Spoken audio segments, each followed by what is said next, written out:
මම ඊයේ ගියා ප්ලාන්ටර්ස්ලගේ ක්ලබ් එකට. මේ ඒකේ තියෙන ඔය පුස්සල් පිටියේ පැත්තේ. ඒ ක්ලබ් එකට එන්නේ අම්මා ඉංග්‍රීසිකාරයෝ විතරයි. මම විතරයි සිංහලෙත් හිටියේ.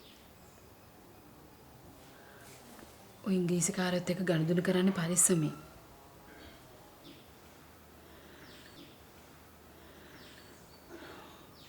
උඩරට රජ්ජුරු ගොල්ලන්ටත් උඩගෙඩි දුන්නේ ඕකොන්නේ.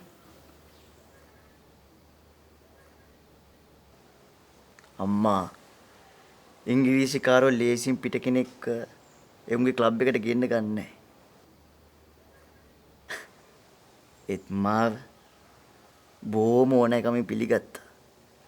බස්නායකගේ සන් කියලා.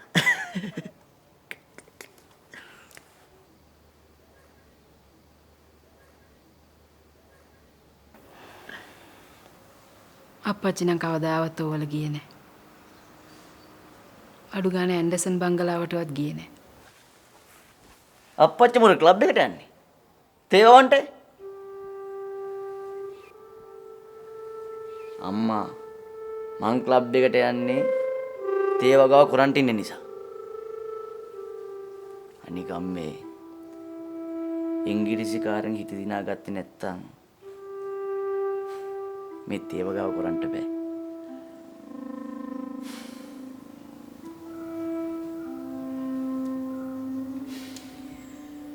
කොහොමුණත් පුතා රෑ පාන ගමන් බිමන් අඩු කරොත් හොඳයි. අපිටත් රැට නිින්දක් නැහැනේ.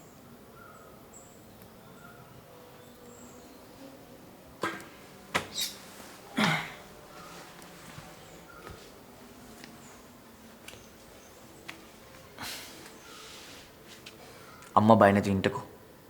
මං දැන් පොඩි ළමෙක් නෙවෙයිනේ.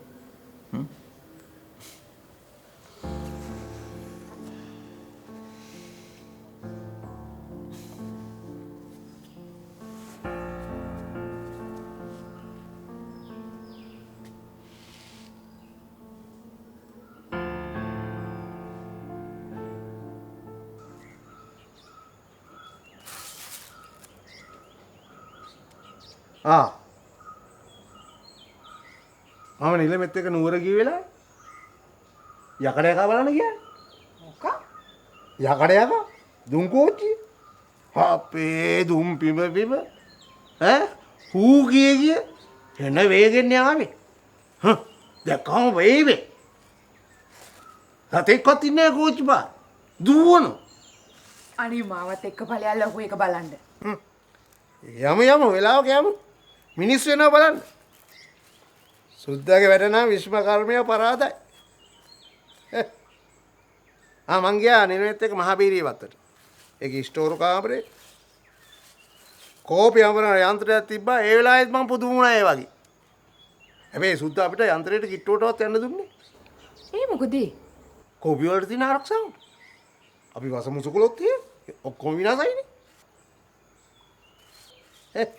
අනික සිංහල අපි එහෙම යන්ත්‍රයක් හදයි කියලා සුද්ද බයයි. මොකද අපේ කමල්කාරෝ දක්ෂයෝ කියලා දන්නවනේ. නිලමි මට යකඩ යකාගේ විත්තියක් කිව්වේ නෑනේ. අමතක වෙන්න ඇති මම හිතේ. නිලමි එළ මේ හම්බෙන්න එපා. ඔය ගැන කිය. නෑ මං කිව්වේ මේ අර වලව්වට ගිය වෙලාවේ ඒ වෙලාව ඉතින් මේ මැනික හිටියද කිට්ටු? ඕ එහෙනම් නෙල මේ කට හොල්ලන්නේ.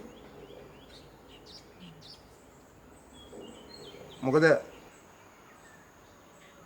මැනිකේ කටත් හරියට යකඩ කට වගේමයි.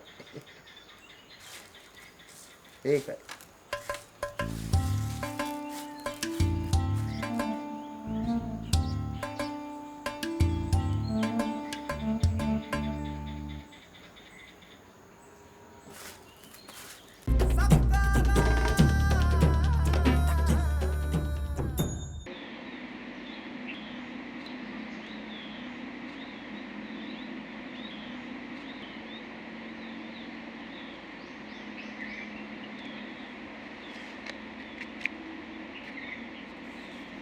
පාඩම් කරනවද?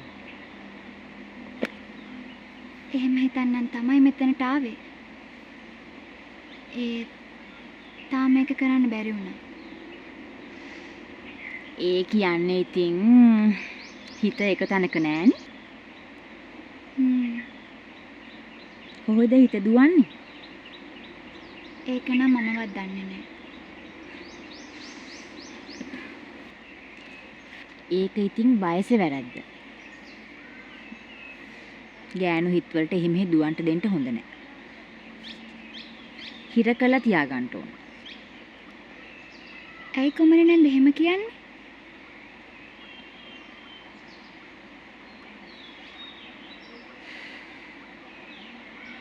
ඔය එහෙ මෙහෙ අයාලේ දුවන හිත් කටුවතු වල පැටලෙනවා.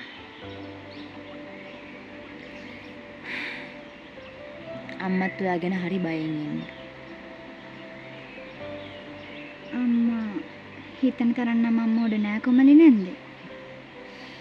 ඒක මන් දන්නවා. ඒ වුණාට ගෑනු හිත දරනදු වෙන්නේ දෙපාරක් හිතන්ට ගන්නෙ මොකක් හරි වැරැද්දක් වුණාට පස්සේ. ඒ හින්දා හැමතිස්සෙම හිතට ගන්න ඕන පුංචිවත් වැරද්දක් සිද්ධ නොවෙන්න. තේරුණාද? පාඩම් නොකලට කමක් නෑ. පාඩමක් ඉගෙන ගත්තනේ. කොමලි නන්ද හරියට අපේ සිස්ටර් වගේ. සිස්ටර්ත් නිතරම ඔය වගේ දේවල් කියනවා.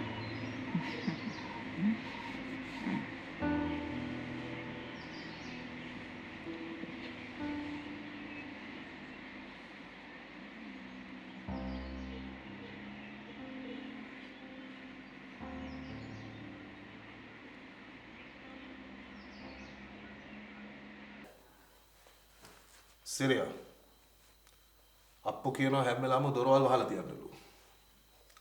ලෙපර්ඩ්ස් ලයිලු. ඔව් සර්. මටත් නිතරම කියනවා. සිරියා අපේ රටේ කතාවක් තියෙනවා. Our doors are always open. Our doors are always open to our visitors. ඒ කියන්නේ අපේ දොරවල් හැම වෙලාවෙම අපේ අමුත්තන්ට අපි අරලා තියෙන්නේ. අමුත්තු වෙන්නේ කොහොඳයි. මොකද දන්නවද? අපිත් මේ අමුතු වර්ග තනි වෙලා නෙන්නේ.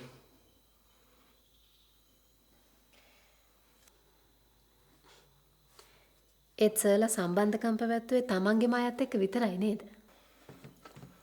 අපිට ඒකත් ප්‍රශ්නයක් වුණේ නැහැ. ලංකාවේ මිනිස්සු අපිට කිට්ටු වෙන්න බය වුණා.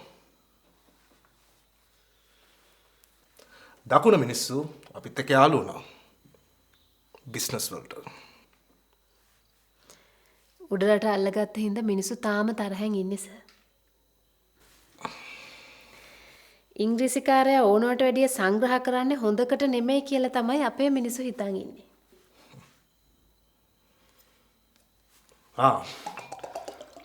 සිරියත් හිතන්නේ එහෙමද? සර් ගැන මං එහෙම හිතන්නේ නැහැ. Syria. You shrewd girl, you.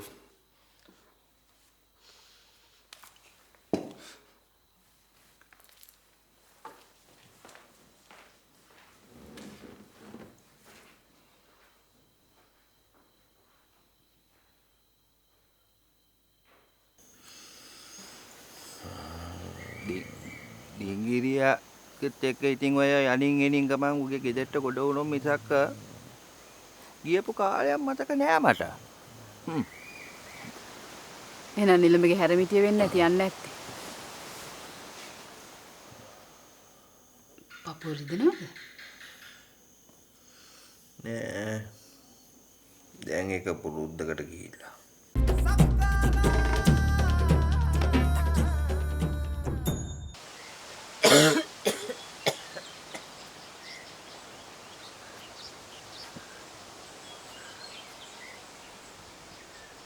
Ko.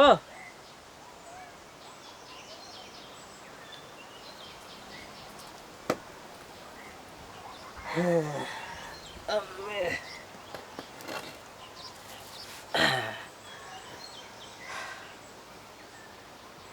Ko අපේ මේ නෑදෑයෝ පේන්න නැත්තේ. නෑයෝ. උඹට කොහෙද වාමනේ මේ නෑයෝ? උක්කුවා. මගේ යාළු මිත්‍රයා. මම මේ උඹලා බල්ලා කියලා යන්න කියලා ආවේ. කොහොමද? තුම්පණෙන් කියලා නගා පේන්න නැත්තේ. උඹට මොකටද මගේ පවුල? යනහක ඵලය යන්න. නුඹනේ යන්නේ. නගා. මට උඹලා දැක්කම කවියක් මතක් වුණා.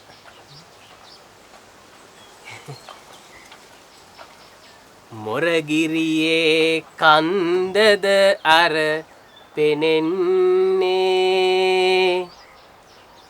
ඒක දැකපු කල බඩගිනි ඇවිලෙන්නේ ඒ ගින්දර මොන දෙයියද නිවාලන්නේ නගා දැකපු කල බඩගින්දර වැඩි වන්නේ නුගුණේ අයියන්ඩිට අපූර්වට කවි කියන්න පුළුවන් ඔය.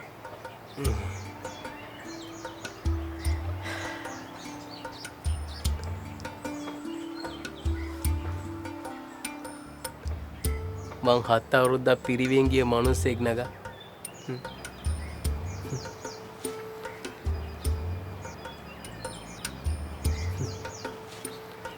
අනේ මහන වුණා.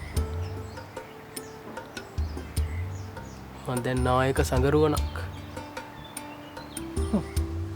මේක හොඳයි දාන් කදාදින්ට.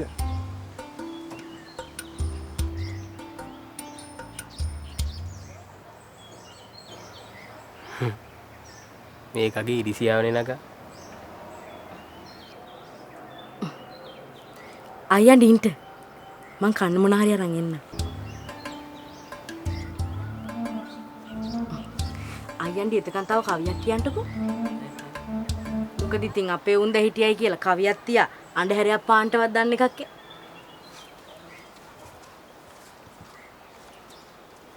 ඒක නම් ඇත්ත තමයි නගා.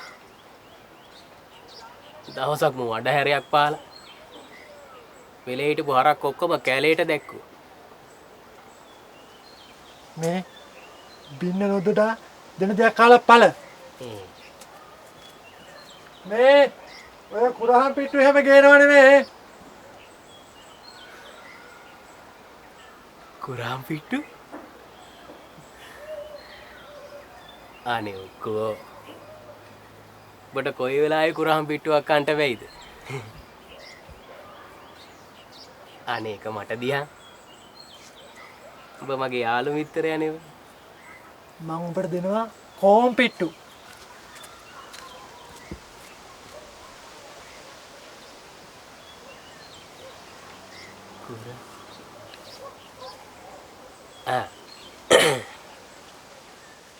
කුරක්කන් දෙකයි වැපිරුවේ උක්කු වෙරාලේ කපා ගන්ට බැරිවයි අත පය රුදාවේ දමා ගියොත් ගමේ ඔක්කොම හිනාවේ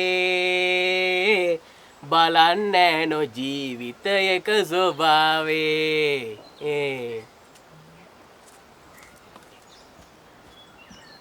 කුරා පිට්ටු.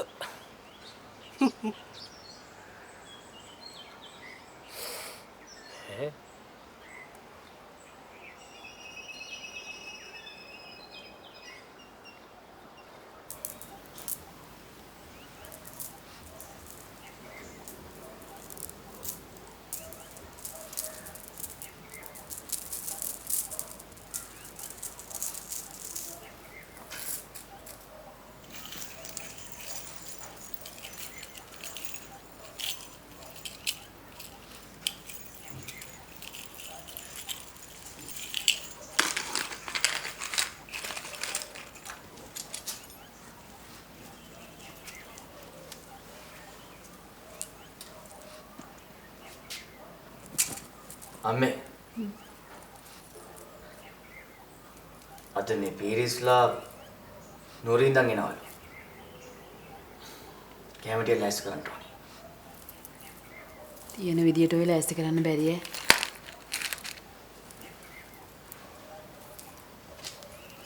මේ අද මට සල්ලි ටිකක් ඕනේ අම්මේ. සල්ලි? මොකටද?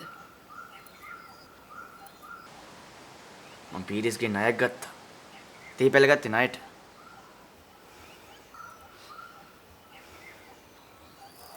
මා ළඟ සල්ලි නෑ. අප්පච්චිලා දෙන්නකෝ. මං ආපහු දෙන්නම්කෝ. අප්පච්චි හින්දිලා ඉන්නේ. කොලීජියට කොච්චර ගෙව්වද සල්ලි? ඉතින් අම්මලා අප්පච්චිලාගේ තීරණනේ. මං කිව්වා මම කොලෙජ් යවන්න කියලා. සි. අපරාධි සල්ලි. අපි වාට නරකක් කරන්න හැදුවේ නේ. අපි හැදුවාට හොඳට උගන්වන්න. අම්මා ඉගෙන ගත්ත කියලා ඉතින් වැඩේ මොකද්ද? ආ? සුද්දා කම්පැනි වල ගිහින් ගණන් හදාද උන්ට කබරුවන්ටයි වෙන්නේ. හරි හරි. ඒ කතාව වලින් වැඩක් නෑ. මට අද දවල් වෙනකොට සල්ලි ඕනේ.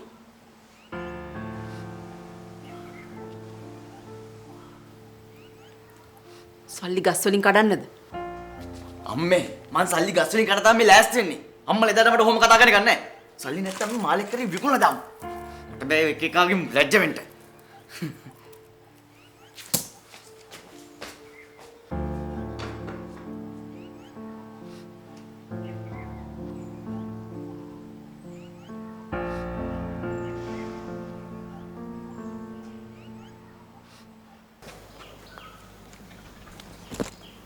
උඹ දුටුවාම අපේ මැනිකගේ තරුණ කාලේ සිහි වෙන්නේ.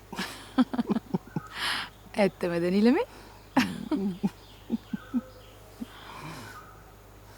උඹ වගේම තමා තරුණ කාලේ අසහැඩකාරී.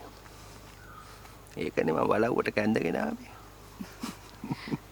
ඉතින් වැරදිලා නැහැ නෝ? නෑ නෑ නෑ. එහෙම දෙයක් නෑ. ඒත් මට හිතෙනවා උඹ බලව්වේ හිටියනම් මොකද කියලා. අනේ කවට කන්න නොකර ඉන්න නිලමේ. කාලි මෑණියනේ මේ සිරිය නේද? කාලෙකින්. ඉතින් කොහොම අඳුරගන්නද? දැන් හරියට නුවර නෝන මහත්තයන් කෙනෙක් වගේ.